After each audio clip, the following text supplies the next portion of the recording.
Hey guys, it's William again. So I'm very happy to be here with you today, and well, just yesterday I was filming this video, and in fact I was filming this and the worst video, and it ended up blurry because my camera was on manual focus, and that was such a drag. Like, I looked it over and I couldn't give you that sort of footage, so I decided I'm gonna have to redo both of the videos. So well, for most of you it will be deja vu because I've done best and worst book videos of the year since 2015, but for me I'm going to be doing some stuff on repeat. So anyway, I read, I'd say, 50 books this year, and I gotta tell you, so many were just so good, and like, it's amazing that I could only do a top 10 and not a top 15 like I did last year. But to be fair, I'm going to be saying some honorable mentions. I'm actually going to be mentioning 12 videos in the top 10 because I have two ties. One of them is like in a series, so I thought they're basically the same book, so it would be better to just put it in one of the list.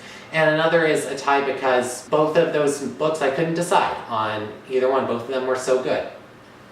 So with that, let's start the honorable mentions because everyone knows how long I can talk for. To start, we have these two books in the Illumini files, Illumini and Gemina by Amy Kaufman and Jay Kristoff. We have Simon vs. the Homo Sapiens Agenda by Becky Albertalli. We have The Undead Duology by Kirsty McKay. We have Ice Like Fire by Sarah Rash and Worlds of Ink and Shadow by Lena Coakley. Alright, so with that, let's get this top 10 going. Number 10.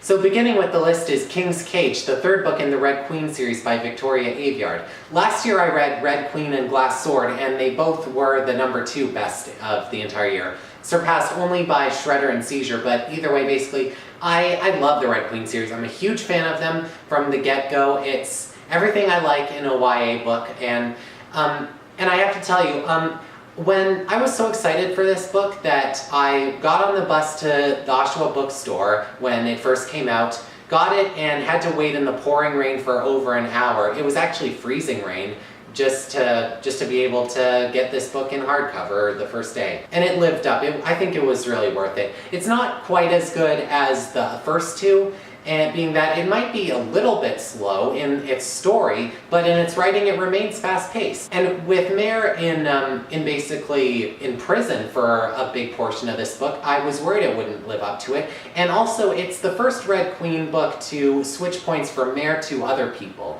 I was worried that would seem like the book was kind of desperate and that it was even kind of regretting its decision on putting Mare in prison for a while, but it manages to still feel like the other two. And also, early on, Mare is forced to recap this horrible thing that happens in the second book, and I thought that was genius, a great way to represent how cruel these Silvers are. And it's 500 pages and I sped through all of them. Number 9. And coming in at number 9, we have our first tie between these two books. Warcross by Murray Liu and The Love Interest by Cale Dietrich, if I said his last name properly. Just, for starters, Warcross is a terrifically enthusiastic and even realistic book. So for starters, I used to be a huge Murray Liu fan after I read her book Prodigy, the second book in her Legend trilogy, but after I read the third book I was really disappointed in it and I haven't picked up any of her books since. I decided to take a gamble and try out Warcross, and Warcross reminded me why I first became a fan. I remember Murray Liu used to be like a video game artist. She might still be, I don't know, but it says that she's a full-time writer, but I won't bore you with the details of my research. Warcross has a world that is pretty much in virtual reality and has technology that makes people feel like they could probably have superpowers. It's like this Warcross game and the Neuralink, it's the closest possible, and the way jobs are created through this link and the way that people are obsessed with it and even the dark twists behind this technology in the end, it all feels realistic. I feel like this could be a future we one day live in. But I wouldn't care about all of that if I didn't care about the characters and the story execution, and the story execution was marvelous. And And as for the love interest, everyone knows that I'm a huge sucker for an LGBT romance, but I don't like all of them that I read. And I was in a bit of a reading slump when I started the love interest, pretty much daring myself, because I wasn't in the mood for a romance of any kind. And, well, I sped through it and loved it, and I'm very glad that I got my own copy. It's also a world that doesn't seem too far-fetched, and it also feels a little similar to one of my least favorite series in its storytelling idea, Cherub, in that it brings in kids or teenagers and tries to get them to be spies, but this is, in my opinion, Cherub done correctly. And I also was kind of worried because it's a standalone, and I don't usually read standalones because I feel like if I all of a sudden love these characters, then I'm not going to want to just part with them after just 300 or 400 pages. But the love interest had everything I wanted. It was a little fast at the end, but in the end very cute and kept it compelling because romance novels are not really my favorite. This one was a good one. Number 8. An Ember in the Ashes and its sequel that I don't own, A Torch Against the Night. This is one of the best YA dystopias I think I've ever read. I admit it does start off a little too quickly with Leia and Elias thinking about all these tragedies that they just go through, and I was worried that that would prevent us from really getting to know the real them, but we do over the course of this book. And this universe is horrible. If there are cities and regions around the world as bad as An Ember in the Ashes, then I would say that this book is a call to action to clean up the world. What's even crueler is the smarter you are, the more you are shunned and possibly killed. The Commandant might be the worst antagonist ever. Like, I'm speechless at how cruel she is. There's no one else in any other book that I would want to kill myself. She has no problem with killing innocent babies and old men just to show off to people that defying her means death immediately. And also, it also has a good afterlife aspect to it too. It forces the secondary main character, Elias Viturius, to relive some certain stuff, and we know that it's not his fault technically, but the Commandant's and this Empire's, but we still sort of feel like it could be partially his fault. And also, it also shows that bravery can exist without fear. Like, the main character, Leia, she's not a big warrior, she's just a kid, like all of us. She's not perfect, and that's what makes her perfect in her own way. She cries, and she's afraid, and when she spies on the Commandant, she basically forces herself to save her brother. I found all the effort she goes into just to save her brother just off the charts sweet, and I was really worried for her. There's not a single character here that feels invulnerable, at least the ones that we root for anyway. Making An Ember in the Ashes and A Torch Against the Night just outstanding. Sorry about that beat. There's a bit of background right here. Number 7. Now taking the number spot is Long May She Reign by Rhiannon Thomas. You know, I realized that a lot of things these books have in common is being realistic in a fantasy world. This one, I expected it to be in a fantasy world that looks that way, but it's actually more of a political book about a girl named Freya, who was a survivor in a massacre at this big party, but she was 23rd in line, so she was never meant to be heir to the throne. And now she has to try to solve the mystery about who killed off so many royal people, including most members of her family and like the little brother of her best friend Naomi, while also just staying herself and trying not to succumb to the pressure of that all of these other people who have so much more experience but maybe not as much humanness to them, like, shove down her throat. And I hope I said that entire sentence with correct grammar and everything. But let me tell you why this one really clicked with me. This is also a standalone. It was a good year for standalones this year for me. But let's just say that I knew I was going to really like this when Freya finds out that these tarts, butter tarts, are poisoned because she recognizes a taste of like almonds, and she knows that I think it was cyanide tastes like almonds. And also, these people are arrested for not throwing these rubies into this, either it was pond or fountain, because they can't afford it. Freya finds out about this herself and then forces her father, which she, as time goes on, doesn't see as her father anymore, forces them to change their ways, traditions that have been done for several years. She also orders in books to try to find out who the killer is, books that are very controversial, and there are people outside that suspect that she wanted the throne and that she was the killer. It's all just a really fast-paced ride, despite the fact that there was a big chance that it wouldn't have been. It feels almost like this TV series that I never watched called Designated Survivor. Yeah, it pretty much had a similar plot. And also, the ending is very interesting too. I kept thinking about if I would have done the same thing as Freya, and I think that you will too. Number 6. Next up on my list is Passenger by Alexandra Bracken. And you know, its sequel I really didn't like, and I wish I did. But anyway, let me tell you why I like this book. I started off this book because back in 2016 I saw a movie called Alice Through the Looking Glass, and it was about time travel, and it was my favorite movie of the entire year. And so I thought, even though I wasn't a big fan of the Ruby Red trilogy, I'll try out time travel again in literature. And this book knocked it out of the park. It really explained time travel very efficiently in a sort of manner that would have been confusing to a novice author. And also, I love the two main characters. Nicholas Carter is a time-traveling pirate who's African-American, and we get to see how these people were treated way back when they were alienated, and it's pretty heartbreaking at times. And also, Henrietta Spencer, or Etta, is a pro violinist. She's been practicing so much that she's had to abandon her boyfriend Pierce in order to compete with the best. I feel like both of these people will need some comfort in a therapist or something. But my point is that she practices so much and is such a great player that it even kind of reminded me of back when I was in public in high school and had piano lessons.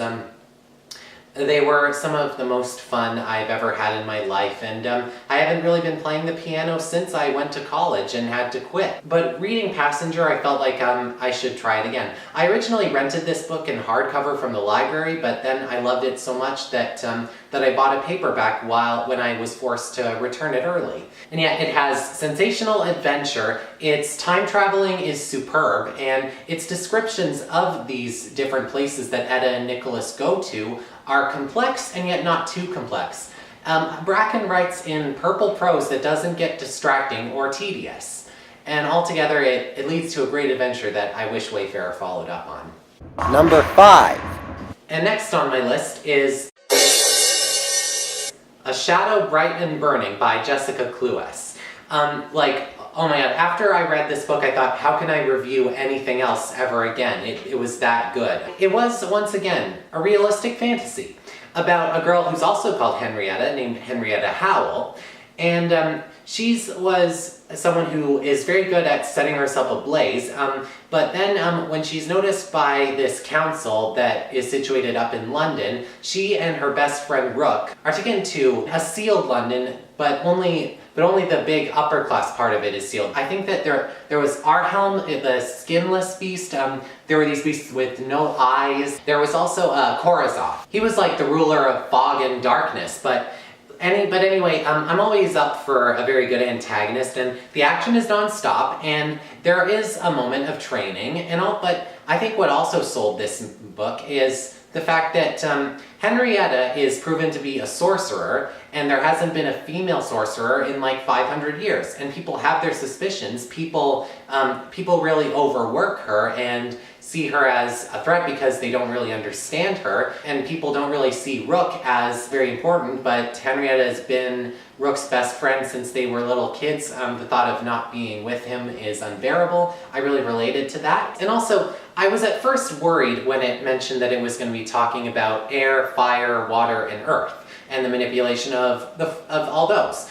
Because Avatar: The Last Airbender pretty much stapled itself down as the sole king of that entire kind of storyline. So I was worried this was just going to be a cheap knockoff of it. It wasn't. It also really took a twist in that sorcerers can manipulate those elements. They can even make like a mirror out of water, but magicians can create stuff out of nothing. That's what sets them apart, and magicians are the ones discriminated because of their unpredictability. Like all of that, what felt realistic. It was pretty much the exact same for the way Henrietta was treated. And we also, the crew that trains Henrietta, most people of them we don't like at first, but they grow on us. I was worried that these characters would just be one-dimensional and here for us to hate, but they're not really. So I can't wait to read A Poison, Dark, and Drowning. Number 4. And coming up at number 4 is Asylum by Madeleine Roux, the start of the trilogy, and then a series of novellas and a prequel called Escape from Asylum. None of them really held up to this one, but none of them were terrible. I liked each and every one of these Asylum books from her. It's like Miss Peregrine's Home for Peculiar Children in that there are so many creepy photos to help us get through the pages because they take up a lot, but I wouldn't really have cared about that if it just wasn't so entertaining. At first glance, it might seem a bit simplistic. A trio of friends that just met each other, pretty much the same as Harry, Ron, and Hermione, are in this asylum together. It's actually a retired asylum, and so when they decide to go explore the basement, all of a sudden strange things are happening to them. Pretty tedious, right? But actually, no. The mystery was so maddening that half the time I just wanted to scream, and I couldn't wait to find out what was going to happen. I couldn't figure out why everything was going on, and that kept me turning the pages, turning them. I felt like these characters were really in a spider's web, all tangled up and all ready to be eaten. And also the pictures were just the perfect atmosphere, and the twist ups and the conclusion to the mystery were very genius. Number 3. And speaking of which, this book takes the number 3 spot. Hollow City by Ransom Riggs. Like, I was so scared that I was not gonna like this book and it would ruin the first book, Miss Peregrine's Home for Peculiar Children, which was number 3 on my best of the year list. But Hollow City did everything right. I don't like much historical fiction, primarily because the characters can seem flat and dry, but thanks to the Peculiar Children being in it when, like, the Germans are advancing and everyone is panicking, it really does work. I was worried that it balancing its story and its character fantasies would be overdone in one and ruin the other. But really no, Ransom Riggs balanced it out perfectly. In fact, his writing is so addicting that when the Peculiar Children are hiding from these creatures in this giant array of vines that one of the Peculiars, Fiona, had put together, they decide to read a little bit of the Tales of the Peculiar book, which is actually an official book now. And these stories are ones that normally I would just skip over because they would seem irrelevant, but these stories were interesting and just so cool. And there's even one that had a real photo put into it to blend it in, and it made it pretty unforgettable. And you know, what I said for the Miss Peregrine's Home for Peculiar Children was that it was good for beginner readers because since its pictures took up an entire page for each one and there were a lot, then it would seem like you'd be getting through the book faster. And it's the same for this one, only I didn't want it to end. And like Addison the dog was a great feature as well. And I also liked how Jacob is in conflict about not just his future with his girlfriend Emma, but also about getting back there peacefully. I made it think, okay, I have to pick up Library of Souls right now because there's no way I'm going to be patient enough to find out after just maybe a few days even. I have to get to it now. So yeah, Hollow City was pretty much perfect. I disliked nothing in this book. Number 2. Okay, so for this top 2, I thought, okay, you're number 2 and you're number 1, but I pretty much like these books equally. Just number 1 was one where I read it and I said, okay, you're number 1, and it was very early on in the year. But anyway, I decided that this one's going to have to be number 2. But coming in at number 2 is Stranger Than Fanfiction by Chris Colfer, the same Chris Colfer who played Kurt Hummel from Glee. Now, back in 2015, I read another book of his called Struck by Lightning. It was kind of in a similar fashion to this book. And it was number 2 on my best list for 2015. So I guess Chris Colfer's just my kind of author. But here's where it gets even more interesting. Struck by Lightning broke my heart, you could say, 3 times. And Stranger Than Fanfiction broke my heart 7 times. And these are some of the best characters I have ever had the chance to read about. It's about a television sensation named Cash Carter, who has like the most blunt stage name I've ever heard of.